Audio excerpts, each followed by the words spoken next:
The Weekly Terry. So Terry didn't have a real big week on Twitter this week. He was, I don't know what's. He's got some stuff maybe going on with him that I don't want to go into right now.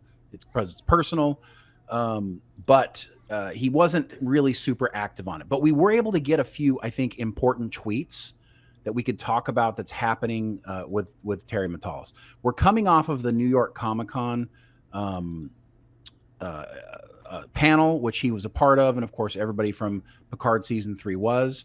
But seems like the one big thing that came up this week had to do with Worf.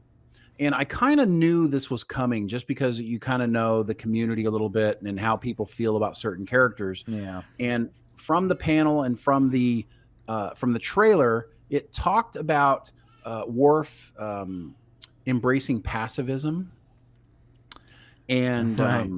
There's been a strong response to Worf being a pacifist. And it's been said now multiple times that, and I think even Terry said it, just because he believes in pacifism does not make him currently a pacifist. I guess the two are different things. So I believe you talked about this earlier, but somebody came out and said, and they were respectful about it, at least initially. Respectfully, I think you might be over your skis on this, talking about Robert Meyer Burnett. Worf is just a pacifist now. Robert came out and said something to the effect of, I guess The Rock. Yeah, I'll read it. All right. You want to go ahead? Yeah, so he retweeted The Rock. So The Rock is promoting Black Adam, and he said, hey, we're listening to fans. We want to get Henry Cavill back, blah, blah, blah, whatever. RMB basically took that, retweeted it, and said, always put fans first, quote unquote. Gosh, I certainly wish someone would do that with Star Trek. Oh, wait, somebody did. At Terry Matalas. Okay. Yeah. So okay. And the response to him was, yeah, check our Twitter and I'll look at that real quick. Okay. So he responded to that person. Oh, I got the wrong tweet. Sorry. Here, I'll read it. Actually, check our Twitter first. Oh, check our Twitter. So basically, Terry's response was he's got a sword on his back, a giant effing sword. Oh yeah, he did say that. And also, Robert came in. RMB said, "Let me just say, wait and see." And I got to tell you, Robert's been very, let's wait and see. Let's wait and see. And of course, then you came in and said, "Dude, there's an anime-sized sword strapped to his back." Shaking my head. It's a huge sword. It's a huge sword. And the conversation continued on, basically.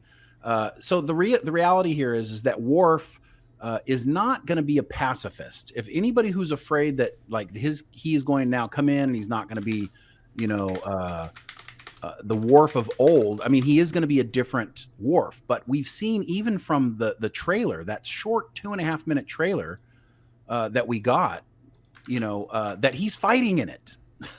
So, and he has this giant sword on his back, which was created just for the show. Terry asked for it to be made. He really wanted to highlight some things about Worf that are going to be great for the show from everything that we've heard. So you don't have to worry about Worf being a pacifist. We believe that that this is going to help Rafi in some way get through whatever she's going through, and there's going to be some really interesting things. I'm getting the sense that Worf is going to kind of be a little angry going into this show. The impression I'm getting is that he's not exactly happy with everything that's going on, and he's not exactly just willing to kind of go with the flow on this. So it's going to be a complicated character, but I don't think we need to worry about Worf no longer being a warrior.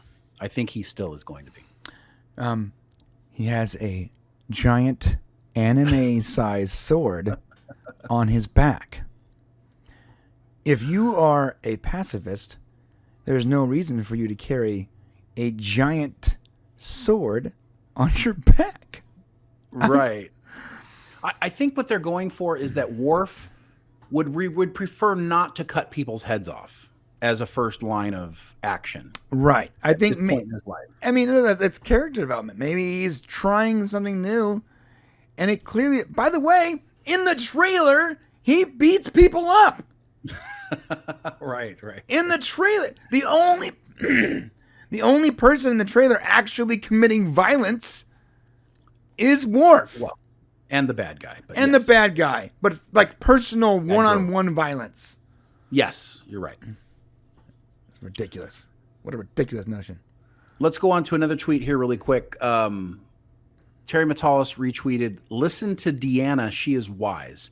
Marina Sirtis put out in a tweet, "You as the audience have the power to make that happen. We legacy actors, as they now call us, because old codgers is just rude, would love to continue, but only your voice can make that happen."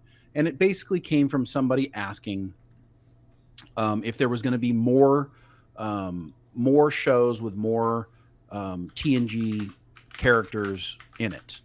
And, who's going to know better than anybody else? Terry. And by him retweeting this, he didn't need to put this out. He didn't need to say, "Listen to Deanna, she is wise." That means that he knows something that he's aware of, that the studio is listening. They want to know what fans want. And so we need to put out there what we want to see. And then hopefully eventually that's what's going to happen. And to me, that's a sign of hope and optimism that the studio wants to do things that the fans want done. I mean, granted, we're not going to get everything, but if we keep asking for something, there's a good chance. I mean, Strange New Worlds exists because of fans. So, Right. Yeah. I don't know if everyone totally understands that story. Maybe, to be honest, there might be an actual like docu video there, before the next season comes back, because the way Strange New Worlds came about was purely fan response. The fans responded, and they responded in a very visceral way and very passionate way, and they started making all kinds of petitions, and they tweeted, and they got really into it. And what we got out of it was pretty much exactly what we asked for. Like, it's sort of nuts. Strange New Worlds is exactly what fans wanted. They wanted an episodic period piece, basically set in the period of TOS with Pike and company. We got exactly what we asked for. Right. And the other thing people have to remember is like Akiva Goldsman is a great example. Okay, so he's a guy who's taken a lot of slack, a lot on the chin for Discovery, for Picard seasons, 1 and 2 a little bit, but he's also responsible for Strange New Worlds. So there's like some good there. So, he's the one who came up with the idea like, hey, we need to explore Pike. So he's kind of the reason Pike's here. Now, people vilify him because he's done some bad Trek as well, but he also is trying to do good Trek. So it's like we have to be flexible in our expectations and try to see when there is good happening, when there is attempts at good happening, and we need to try to, continue to push our, push the audience, push our fan perspective. When things are good, we need to keep saying, these are good, keep doing these things, this is what we want, and they need to continue to hear that from us. Right. I agree. 100%. And I actually like the fact that someone said here, making a Worf show is the easiest money ever by Atheists for the Cause. Yeah. Look, we have an actor who is not only young enough to do the job, quite obviously. He wants to do it. The fans want him. I mean, it's a no-brainer. So when Jonathan Frakes said it might not be the last voyage or last season or whatever, well, it is the last season of Picard, like for sure. Picard season 3 will be the final season, but that doesn't mean we can't get a continuation of the Star Trek universe with some of these characters, some of the new characters and some of the old characters. Could be Worf, it could be Geordi, whatever. And there could be a lot more adventures to come out of this season. And if the response is good, and from what we know about the series, I think it's going to be good. From what Robert said, it's going to be good. Then whatever characters we fall in love with the most, whatever characters we cry out for, I think will be the characters we get for future series. Just like we loved Pike, like we asked for more Pike, we asked for exactly what we got. I think that in the past, the people running Star Trek weren't doing things correctly. I do, however, think that there has been a significant attempt to adjust to both legacy fans and new fans and try to ride that line. Yep, I agree. And Terry's already said that there will be a baton passing occurring. So we just need to keep being vocal about our opinions and letting them know what we like and what we don't like. Right. Okay, what's next here? Do we have anything else happening during the weekly, Terry? I am trying to make it happen, but people are not responding to me, Shane. We're slowing it down as much as we can. We are really dragging this segment out, bud. If you want to click that, if you're listening, that link I sent you whenever you get a chance. He's probably setting it up. So yeah, we're trying to. We got possibly a guest coming on here for the weekly Terry segment. Yeah, and we'll have to see. It is not Terry, by the way. I know that's probably what some people thought from talking about it earlier. It won't be Terry, but it will be somebody who knows a heck of a lot more about this than we do. Although it was weird because when you were like, check Twitter, like the first thing I saw was a message from Terry. I'm like, what? Why do you want me to see this message from Terry? Yeah, that wasn't it. It was from somebody else. I call out for Ichib. Oh, wait. How about Hemmer? Oh, that's tough. I mean, listen, look, guys. We have been very clear that some mistakes were made. Okay. We're not like saying it's. No one is saying it's even like not perfect, not even good sometimes. Like there's lots of problems. Egypt getting murdered in cold blood wasn't even being played by the same actor. What a letdown. And Hemmer just unceremoniously being dispatched to the cold, and like the writing that episode that might have been one of the worst episodes of Strange. That is the worst episode of Strange New Worlds, I think. The Gorn were let down. Hemmer that was a massive bummer episode. But there was other. But out of the 8 episodes, right? 6 of them were really good, like really really good. So yeah. And if you follow us over to the member section after this, we're going to be talking about Picard season 2. I'm sorry, Strange New World season 2, yeah. And some interesting, potentially frightening, making me nervous things that they're going to be talking about coming up in season 2. That I don't know. We'll have to see whether it's a good or a bad thing. Yeah, I'm going to be honest. I'm a little concerned about it, and we have a source. Stepping on eggshells right now. We have a source that is starting to work on season 2.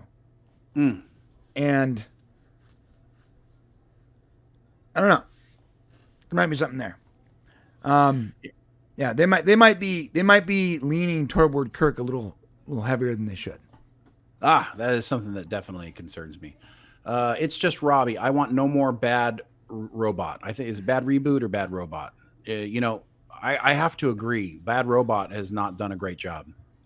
The Star Trek movies, getting the 4th one going, and I know Secret Hideout is part of that whole thing with Alex Kurtzman, and there's this whole like connection to everything that happened, and we really just have to try to move on from that. I think everything's evolved differently. Kurtzman's no longer part of Bad Robot, and I think J.J. Abrams has proven his that he's actually done a lot of not great work as opposed to some of the great work that he did originally. And so I get what you're saying there. If we get Kate to reprise her role, I'll start chirping more positively. Ooh. So Kate Mulgrew for Voyager. Yeah. I mean, Yeah. That's something, Yeah. Can I talk about that real quick? Sure. Some people will complain, like, oh, you just want to bring back another character so you can ruin them like you did Jean-Luc Picard. Look, guys, again, I'll be the first one to say mistakes were made, but I do feel like a lot of the growing pains of dealing with these characters, especially Picard, was because of Patrick Stewart. Like Patrick Stewart wanted to do it differently. He said the only way I come back is if I come back a lone wolf. He had to be talked into like season 3 only happened because Terry Matalas sold it to Patrick Stewart. He sold it. True. It's true. Yeah, he wanted it to be different. Listen, Patrick Stewart is majorly responsible for Picard season 1 and 2 not being good. He's big time responsible for that. And if you like it, then he's also responsible for it being you liking it too. True. We didn't like. I think season 1 was worse than season 2. Some people say season 2 was worse, and I don't think that's the case at all. Season 1 was way worse. So the story was the writing, everything was really. Yeah, there was fundamental problems with the way this. I mean, I'm still blown away at like the space monsters at the end. Like, they said that they'll come through the rift when they know that there's artificial intelligence on the other side. Well, when you open the rift, you showed that there was artificial intelligence. So when she closed the rift, she wasn't actually stopping them from. They can still come over whenever they want. The only thing stopping them was knowing that there were people there in the first place. So everyone's acting like it was a big victory that she closed the rift. No. Her opening the rift was telling the baddies, the Mass Effect monsters, that there was someone there like them to come over. So they already sent the signal up. Close the rift or not, it doesn't matter.